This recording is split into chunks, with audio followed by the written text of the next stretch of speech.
और बुलेटिन की शुरुआत करेंगे बड़ी खबर के साथ। बड़ी और अहम जानकारी, वाराणसी दौरे पर रहेंगे प्रधानमंत्री नरेंद्र मोदी। देश के पहले अर्बन ट्रांसपोर्ट रोपवे की प्रधानमंत्री देंगे सौगात। पीएम 1780 करोड़ रुपए की परियोजनाओं का लोकार्पण करेंगे। साथ ही कैंट स्टेशन से गोदोलिया तक रोपवे का भी शिलान्यास करेंगे। तो ये बड़ी और अहम जानकारी, 28 प्रोजेक्ट से अधिक योजना का उद्घाटन और शिलान्यास किया जाएगा। आज वाराणसी दौरे पर प्रधानमंत्री नरेंद्र मोदी अपने संसदीय क्षेत्र को देंगे 1784 करोड़ की सौगात। तो वन वर्ल्ड टीबी समिट को संबोधित करेंगे।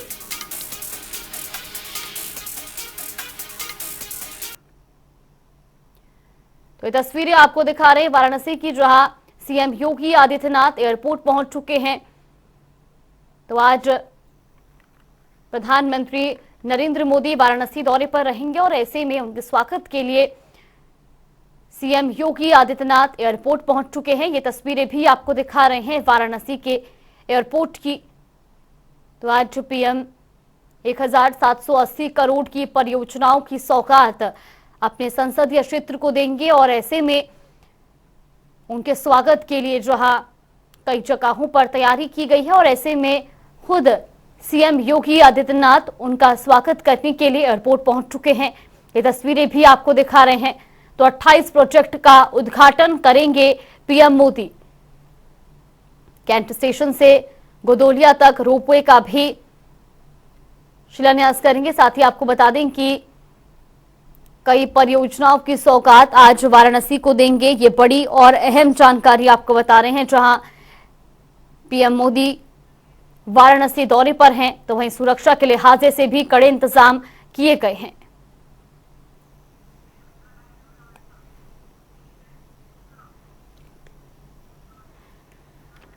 इसी खबर पर ज्यादा जानकारी के लिए हमारे सहयोगी टीएन मिश्रा हमारे साथ जुड़ गए हैं। टीएन, सबसे पहले आपसे जानना चाहेंगे, पीएम मोदी आज वाराणसी दौरे पर रहने वाले हैं, कई परियोजनाओं की वो जो है सौगात देंगे, क्या कुछ पूरी अपडेट मिल रही है?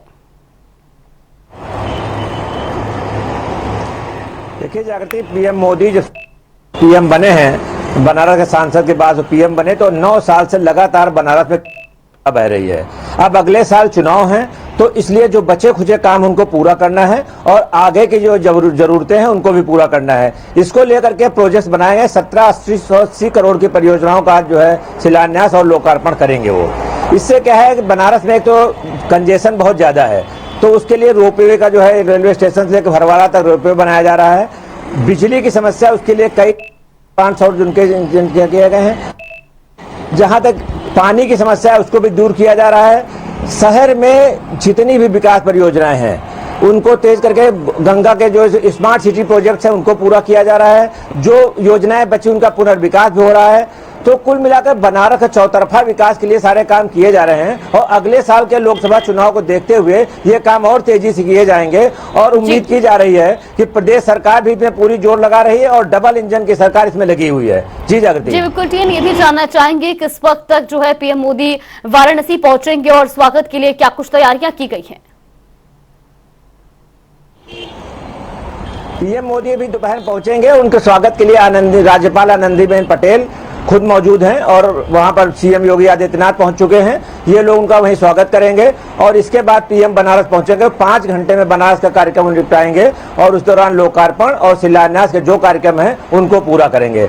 और इसके साथ बनारस के जनप्रतिनिधियों भी मिलेंगे वो और उम्मीद की जा रही है कि मीडिया से भी कुछ बातचीत करेंगे और जिससे जो है वहाँ के आगे की रूपरेखा भी जो मोदी तय करेंगे और आगे क्या क्या काम होने वाले, अगर कोई जरूरत बनारस के लोग बताएंगे तो उस पर भी वो जो है निर्णय लेंगे और वहीं पर सीएम को निर्देश देंगे कि योजनाओं को भी लागू किया जाए और जल्द से जल्द जो है वो पूरा किया जाए। जी बिल्कुल। टीएन, ये भी जानना चाहेंगे, जिस तरह से बताया जा रहा है कि वन वर्ल्ड टीबी समिट को भी पीएम संबोधित करेंगे, उसको लेकर के क्या कुछ अपडेट मिल रही है और किस वक्त ये संबोधन किया जाएगा? जी, उनका असली कार्यक्रम तो यही है, मेन कार्यक्रम उनका यही है। इस समिट में जाएंगे वो और उसकी अध्यक्षता करेंगे और समिट का संबोधन करेंगे। वहां पर भी वो नीतियों को और समिट को लेकर के जो है उसको संबोधित करने के साथ साथ जो समस्याएं हैं उसको भी दूर करने पर वहां पर बातचीत की जाएगी। और सीएम के साथ वो ये भी है कि इस मीटिंग के बाद वो सीएम के साथ भी तय करेंगे कि क्या क्या कार्यक्रम और है, यूपी में क्या हो सकता है। बनारस के साथ प्रदेश में भी जो है वो जो विकास की रफ्तार चल रही है और उसको लेकर के भी सीएम के साथ वो जो है विचार विमर्श करेंगे और गवर्नर और सीएम को होने से परियोजनाएं जो भी प्रदेश उनका भी जो है उस पर फीडबैक लेंगे के बाद उनको पूरा करने के लिए जो केंद्र से मदद होगी वो भी देने का भरोसा दिलाएंगे, ऐसा माना जा रहा है। जी बिल्कुल। और ग्राउंड जीरो से हमारे सहयोगी धर्मेंद्र चौबे भी हमारे साथ जुड़ गए। धर्मेंद्र, आपसे भी जानना चाहेंगे, पीएम आज वाराणसी दौरे पर रहने वाले, किस तरह की तैयारियां वहां पर देखने को मिल रही है? पहले तो फिगर के माध्यम से दिखाना चाहेंगे कि ये जो पंडाल है प्रधानमंत्री जहां जनसभा संबोधित होनी है वहां पब्लिक का तांता लगा हुआ है। पब्लिक रो बनाकर जनसभा की ओर रुख कर रही है और लगभग 20,000 कैपेसिटी का हाल बनाया गया है। 20,000 पब्लिक जनता जो है वहां जुटेगी और प्रधानमंत्री के संबोधन को सुनेगी। उसके साथ साथ वाराणसी में लगभग 28 परियोजनाओं की सौगात मिलने वाली है, जिसमें मुख्य रूप से रोपवे है। हमारे साथ भारतीय जनता पार्टी के कुछ नेता हैं, इनसे बात कर लेते हैं क्या क्या मुख्य योजनाएं हैं और क्या क्या प्रधानमंत्री की सौगात मिलने जा रही है। जिलाध्यक्ष वाराणसी हंसराज विश्वकर्मा जी हमारे साथ मिल गए हैं इस समय। हंसराज जी, क्या योजनाएं हैं इस बार प्रधानमंत्री की, काशी वासियों की किस तरीके की सौगात फिर मिलने जा रही है? हंसराज विश्वकर्मा, भारतीय जनता पार्टी जिलाध्यक्ष वाराणसी। सबसे पहले तो मैं अपने वाराणसी के सांसद देश के प्रधानमंत्री नरेंद्र मोदी जी का सभी कार्यकर्ताओं की तरफ से बहुत बहुत हार्दिक शुभकामना बधाई देता हूं। और दूसरी बात की आ रहे हैं, आप देख रहे हैं कि जन सैलाब जो है महिला, पुरुष, अध्यापक सभी लोग कार्यकर्ता भारतीय जनता पार्टी के स्वागत करने के लिए उमड़े हैं। संस्कृत यूनिवर्सिटी में 17,000 करोड़ का जो आज उद्घाटन और शिलान्यास करने जा रहे हैं। निश्चित तौर पर उसमें सबसे प्रमुख जो बातें हैं वो जो है रोपवे है। रोपवे का जो निर्माण यहाँ होगा, एक नया उसका लुक आएगा। और दूसरा जो प्रश्न है, जो जीवन मरण से जो जनता मरती है, टीबी, हम लोग बहुत दिन से टीबी मुक्त भारत बनाने का अपने लोगों ने आह्वान करते हैं। उस दिशा में जो उद्घाटन करने आ रहे हैं, इसके लिए बहुत बहुत हम लोग आभार है प्रधानमंत्री। काफी वासियों को जब भी प्रधानमंत्री आते हैं, हंसराज जी आप जिला अध्यक्ष हैं, कोऑर्डिनेशन लगातार प्रधानमंत्री को कर रहे हैं। लोकसभा जीतने के बाद प्रधानमंत्री 2014 से लगातार वाराणसी आ रहे हैं और लगातार आपका कोऑर्डिनेशन रहा है। इस बार काफी वासियों को 1780 करोड़ की सौगात मिलने जा रही है। रोपवे दुनिया का तीसरा ऐसा शहर होने जा रहा है जो पब्लिक ट्रांसपोर्ट के लिए इस्तेमाल किया जाएगा। क्या लगता है कि 2024 के लिए मास्टर स्ट्रोक माना जाएगा? अभी प्रधानमंत्री से मैं अपने मिलकर आया हूँ। उन्होंने निश्चित तौर पर यहाँ जो काशी आ रहे हैं, मैंने उनसे वादा भी करके आया था आप आइए, यहाँ भव्य स्वागत होगा। निश्चित तौर पर वो जब भी काशी आते हैं कुछ न कुछ काशी को देकर जाते हैं। जो उनका मन मिजाज है, विचार है उनका कि काशी जो है संस्कृति का धार्मिक नगरी है, इसको दुनिया में एक नंबर 1 बनाने की कोशिश। क्या इसको माना जाए 2024 का संगठनात्मक तो शुरू से संगठन किया है, वो तो हमारे देश के प्रधानमंत्री वो सबका विकास सबके लिए वो काम कर रहे हैं, लेकिन संगठन संगठनात्मक कर दिया है 2024 का फतेह के लिए। तो हमारे साथ जिलाध्यक्ष हंसराज विश्वकर्मा जी थे। जागृति, लगभग तौर पे जो योजनाएं यहाँ मिलनी है वाराणसी काशी वासियों को, ये काफी अहम मानी जा रही है, क्योंकि पब्लिक ट्रांसपोर्ट सबसे इसमें खास अहम माना जा रहा है, क्योंकि दुनिया का काशी तीसरा ऐसा शहर होने जा रहा है जहाँ पे पब्लिक के लिए ट्रांसपोर्ट का इस्तेमाल किया जाएगा। और वाराणसी में जो पर्यटन की बात हो रही है, पर्यटन के लिहाज से प्रधानमंत्री लगातार काशी वासियों को सौगात देते जा रहे हैं, पर्यटन को बढ़ावा दे रहे हैं।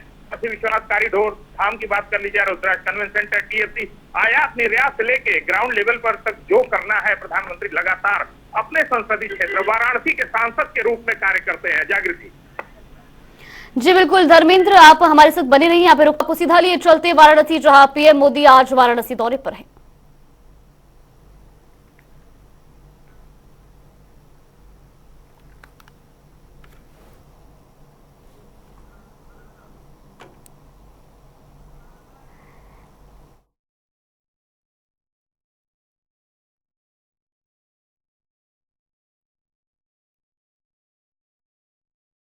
स्टॉलों का निरीक्षण करते यहाँ पर पीएम मोदी नजर आ रहे, तस्वीरें भी आप देख सकते हैं।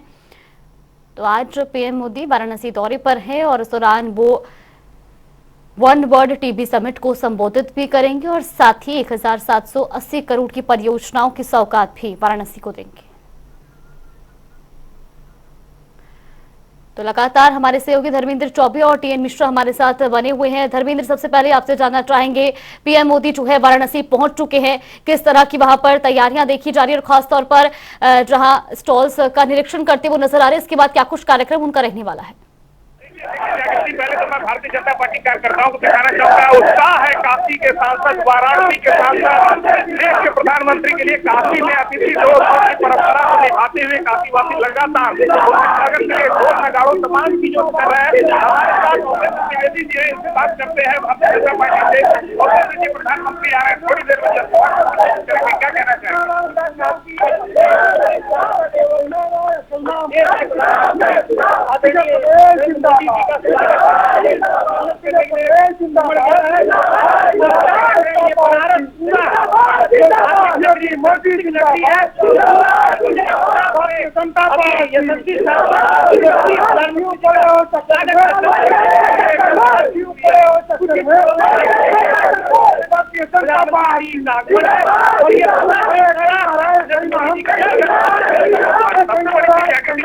वाराणसी में जो 20,000 की कैपेसिटी का पंडाल बनाया गया, उससे ज्यादा संख्या पब्लिक होते जा रही है धीरे धीरे, और लगातार नारेबाजी हो रही है। प्रधानमंत्री का स्वागत करने की जोरदार तैयारी है। प्रधानमंत्री थोड़ी देर में रुद्राक्ष कन्वेंशन सेंटर से वाराणसी के संपूर्णानंद स्टेडियम में पहुंचेंगे, जहां अपने कार्यकर्ताओं काशी वासियों को संबोधित करेंगे। जागृति जी बिल्कुल, टीएन आपसे भी जानना चाहेंगे, जो जनता है उसमें किस तरह का उत्साह देखने को मिल रहा है? पीएम मोदी आज वाराणसी दौरे पर हैं। स्वाभाविक है, उनका संसदीय क्षेत्र है और उनकी जनता में काफी उत्साह है। उनकी दोनों जगह सरकार है और भाजपा के कार्यकर्ताओं में इसका उत्साह होना स्वाभाविक भी है, क्योंकि बनारस के विकास में 10-9 साल में जो रफ्तार आई है, जो तेजी दिखाई दी है बनारस के विकास है, आज वर्ल्ड स्तर पर बनारस का नाम लिया जा रहा है। काशी कॉरिडोर बनने के बाद सब वर्ल्ड में जहां काशी की नहीं जिक्र होती तो विदेशी भी मानते हैं कि काशी में बहुत विकास हुआ है।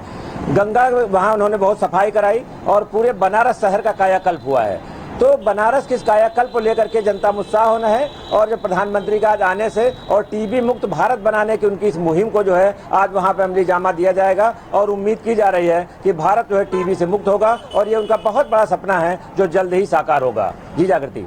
जी बिल्कुल, और जिस तरह की तस्वीरें भी वाराणसी देखने को मिल रही है, जहां पर पीएम मोदी अब से कुछ ही देर में वन वर्ल्ड टीबी समिट को भी संबोधित करेंगे। फिलहाल आप दोनों का बहुत बहुत धन्यवाद हमारे साथ जुड़ने के लिए और तमाम जानकारी हम तक पहुंचाने के लिए। तो ये बड़ी खबर आपको बता रही, जहां पीएम मोदी आज वाराणसी दौरे पर हैं।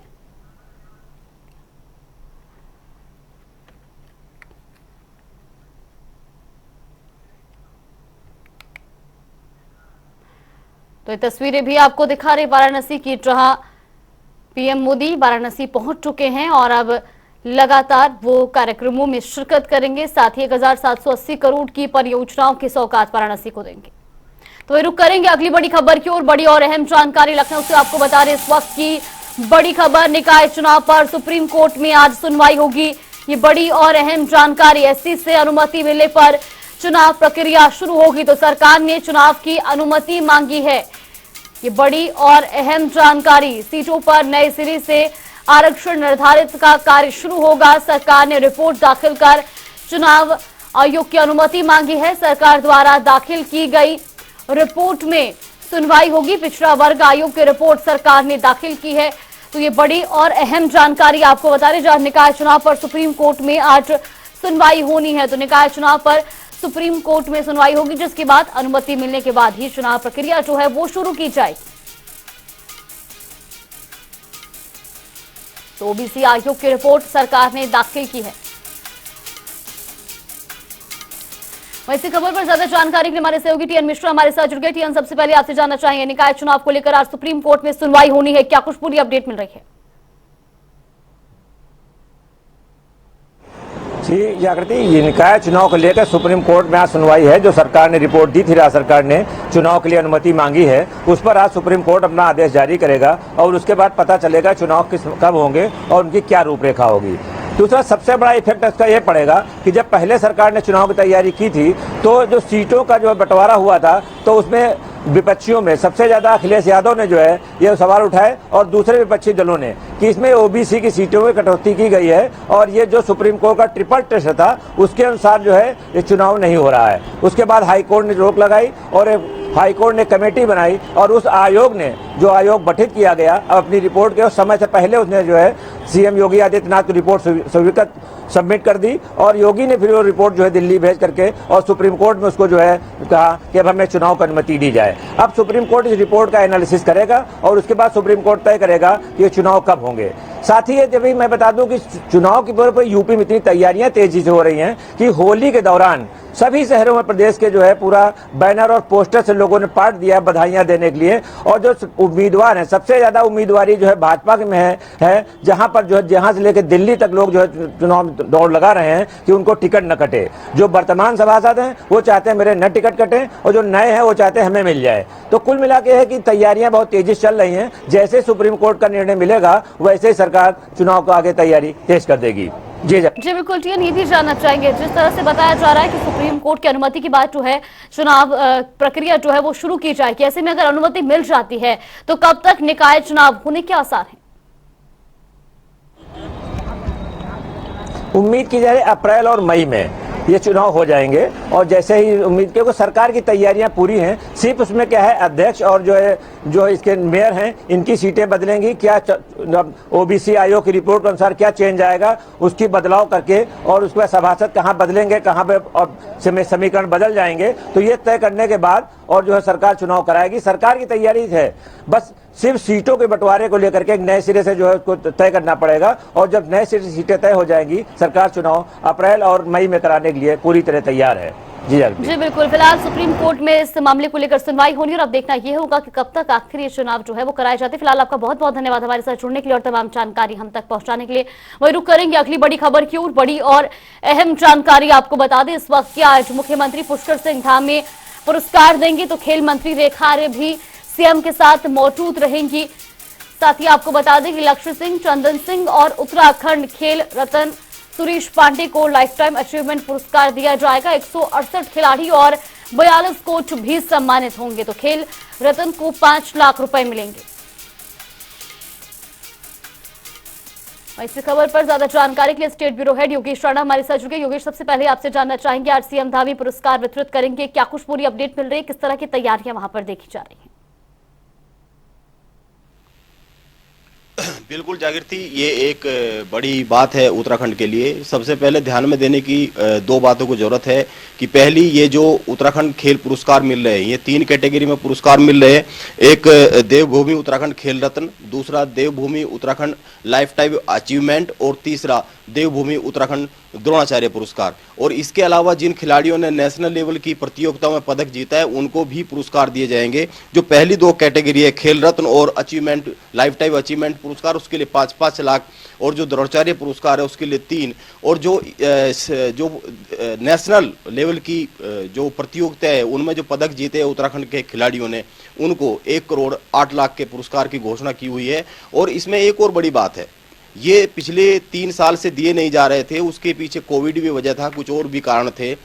तो इस तरीके से अगर ये देखा जाए कि उत्तराखंड में जो मुख्यमंत्री पुष्कर सिंह धामी की सरकार है वो लगातार कोशिश कर रही है कि जो खेल नीति है उसमें सुधार हो और उत्तराखंड के जो खिलाड़ी है वो राष्ट्रीय पटल पर अपने नाम को रोशन करे, उत्तराखंड के नाम को रोशन करे।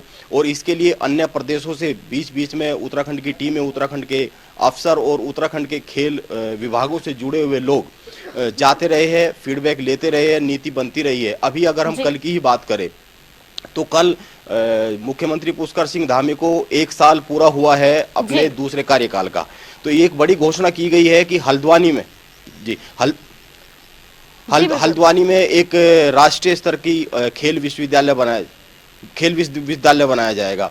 तो ये उत्तराखंड सरकार लगातार खेल नीति को लेकर उसमें संशोधन हो या उसमें सुधार की बात हो या फिर खेल को लेकर खिलाड़ियों को उत्साहित करने की, प्रोत्साहित करने की बात हो, तो ये एक बड़ी बात है। और इसमें नेशनल लेवल के कई सारे खिलाड़ी, अगर हम इनकी बात करें तो जो यहाँ के बहुत बड़े नाम हैं उनमें लक्ष्य सेन है, बैडमिंटन खिलाड़ी है, वो तमाम बड़ी उपलब्धियां उनके हिस्से में आती है कॉमनवेल्थ के।